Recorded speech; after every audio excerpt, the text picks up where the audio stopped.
je crois que le plus important, c'est de retenir d'abord quelle a été la volonté du chef de l'État lorsqu'il s'est agi aujourd'hui de prendre à bras le corps cette question-là. La volonté du président de la République n'a été autre qu'aujourd'hui de mettre en place le dispositif qui concourt à la gratuité, n'est-ce pas, de l'accès à l'oxygène au niveau des différentes structures où il existe des centres. Par conséquent, pour ce qui concerne les structures publiques, le problème ne se pose pas pour la bonne et simple raison qu'effectivement, l'État maîtrise tout le processus ayant abouti aujourd'hui à gérer cette question-là. Mais lorsqu'il s'agit des structures privées, il y a d'abord le dispositif organisationnel qu'il faut mettre en place, il y a les protocoles qu'il faudra mettre en place, les conventions avec les différentes structures. Maintenant, le fait que le président ait décidé que cela soit gratuit en un jour ne donne pas à cette décision-là une application immédiate. Tout compte fait, nous espérons que dans peu de jours, aujourd'hui, toutes les structures, que ce soit les structures de contrôle, que ce soit tout ce qui participe quand même au processus d'opérationnalisation de ces décisions, auront pris les dispositions qu'il faut pour que chaque Sénégalais, peu importe la structure sanitaire dans laquelle il se trouve, se sent concerné par cette prise de décision au point d'avoir l'énergie à sa disponibilité sans autant débourser un seul sou. Voilà peut-être ce qu'on peut apporter comme réponse par rapport à cette question. Notre stratégie par rapport à la vaccination, notre contribution à la campagne de sensibilisation pour la vaccination. Aujourd'hui, il a été dit, effectivement, dans la déclaration liminaire, que nous nous réjouissons de voir les Sénégalais manifester une grande détermination et une adhésion populaire pour participer quand même à cet effort-là. Aujourd'hui, ce qui pose problème, ce n'est plus aujourd'hui de pouvoir mobiliser les Sénégalais. Partout où il y a des centres, nous avons constaté que les Sénégalais se sont engagés et ont été dès les premières heures dans ces centres-là pour pouvoir se faire vacciner. Maintenant, c'est ce qui a motivé la création de nouveaux centres qui abritent aujourd'hui des services de vaccination pour que les Sénégalais ne puissent pas aujourd'hui créer des bains de foule dans certaines structures comme au niveau par exemple de Philippe Senghor ou comme au niveau de l'hôpital Fann. Tout compte fait, nous constatons simplement aujourd'hui que les Sénégalais se sont appropriés aujourd'hui de cette campagne de vaccination. Et je pense que le fait qu'on ait des identités remarquables, toutes ces personnalités, les chefs religieux, les autorités politiques, les chefs d'entreprise, avec tout ce qui a été développé en termes de stratégie pour mobiliser les Sénégalais dans cette campagne de vaccination, ne peuvent qu'effectivement nous réconforter. Déjà, le président de la République l'a compris, c'est pourquoi aujourd'hui le stock qui a été mobilisé tire à sa fin et heureusement que dans une logique d'anticipation, le président de la République avait pris toutes les dispositions qu'il faut pour que le maximum de Sénégalais puissent aujourd'hui être vaccinés.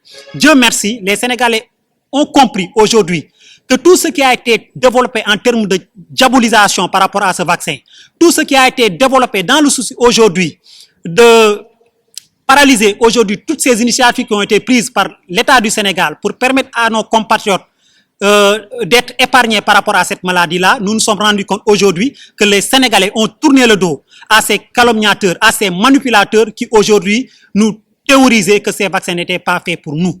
Je pense qu'aujourd'hui nous devons de remercier la population sénégalaise, de féliciter la jeunesse surtout, qui s'est mobilisée comme un seul homme pour accompagner les parents, pour accompagner nos femmes, pour accompagner quand même toutes les composantes de notre nation pour qu'elles puissent aujourd'hui faire leur vaccination afin qu'on ait cette humilité collective qui aura aidé bon nombre de Sénégalais à pouvoir faire face quand même aujourd'hui à cette pandémie qui n'a que trop duré.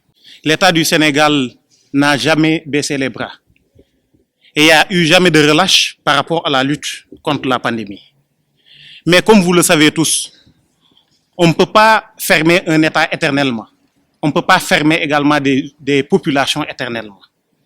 L'État du Sénégal, depuis l'apparition du virus, a pris des dispositions. Mais des dispositions qui évoluaient par rapport à l'évolution du virus. Il ne faut pas occulter qu'arrivé à un certain moment, nos vaillants médecins, les vaillants personnels du corps médical a pu tant soit peu lutter farouchement contre le virus. Et on pouvait l'observer, on pouvait le constater partout. Les contaminations diminuaient, les morts diminuaient, le personnel interné dans les hôpitaux également diminuait. Et c'est comme ça, comme un bon responsable, comme un bon chef d'État, le président de la République a permis aux populations de retourner d'une manière ascendante à leurs activités. Les marchés sont réouverts, le télétravail a diminué, tout ce qui était fermé, en quelque sorte, a été ouvert, mais d'une manière ascendante.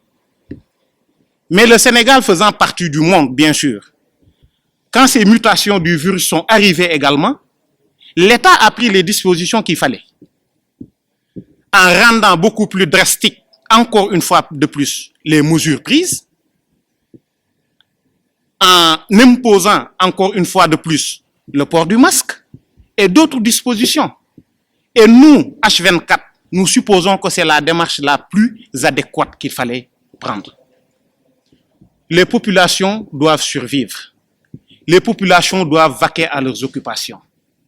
Monsieur le Président de la République l'a dit tout au début, que le virus est venu dans ce monde et n'est pas prêt à partir si tôt, qu'on devait apprendre à vivre avec le virus.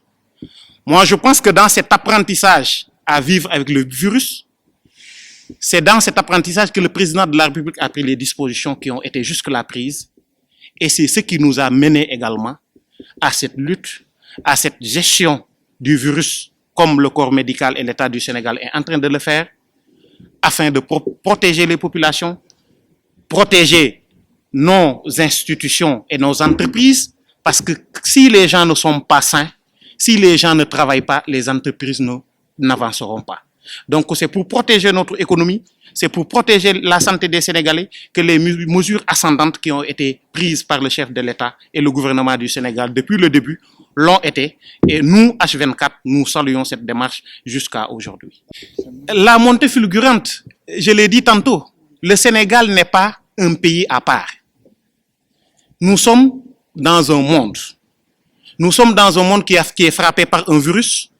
Et il ne faut pas occulter le fait que aujourd'hui le Sénégal n'est pas le premier pays ou le pays qui est plus impacté par le virus. Si nous interrogeons les chiffres que tout le monde a, le taux de décès en Afrique est de 22,5%. Et ce taux est composé de taux singuliers de décès de pays africains. Si aujourd'hui le Sénégal est en deçà de ce taux moins, c'est-à-dire 22,2%, nous pouvons nous en réjouir. Mais on ne va pas s'en réjouir et s'en arrêter là.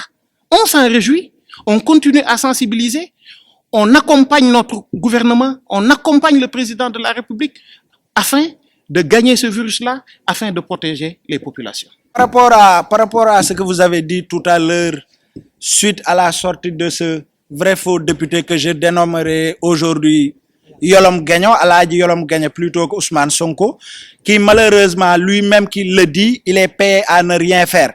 C'est-à-dire, c'est lui-même qui le dit en conférence de presse, en point de presse, parce qu'il n'a pas le cran, comme nous, de faire ce qu'on appelle une conférence de presse, de peur peut-être que les journalistes lui posent les questions relatives au dossier qu'il avait dit par rapport au dossier des 94 milliards et tous les autres dossiers auxquels il a parlé sans jamais donner de preuves.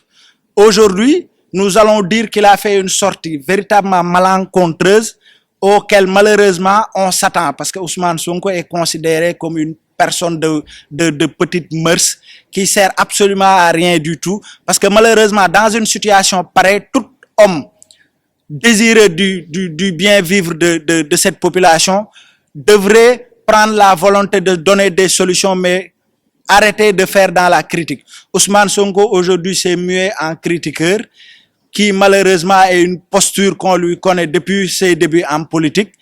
On aimerait juste lui dire que il a fait des erreurs par rapport aux chiffres qu'il a empruntés. Nous, on fait plus confiance aux médecins et aux acteurs de la santé qui sont à même de nous donner les véritables chiffres.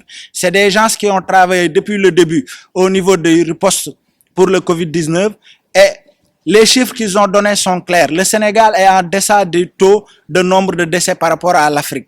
Donc nous lui disons certainement d'arrêter de se muer en donneur de leçons parce que c'est quelqu'un qui peut en aucun cas donner des leçons aux autorités de ce pays parce qu'il fait partie des premiers Sénégalais malheureusement à avoir brûlé le couvre-feu en sortant de chez lui nuitamment pour aller rejoindre une jeune fille qui a peut-être l'âge de sa petite sœur, en ne respectant pas les mesures barrières, en ne mettant pas de masque, en ne respectant pas les distanciations sociales. Aujourd'hui, il est arrivé ce qu'il est arrivé. Il est soupçonné ou accusé de viol et coup volontaire. Nous espérons d'ailleurs que la justice, le moment venu, fera son travail nécessaire parce que le Sénégal, c'est un état de droit. Nous lui disons tout simplement que les autorités de ce pays n'ont pas de leçons à recevoir de lui et qu'il devrait essayer de revoir sa copie.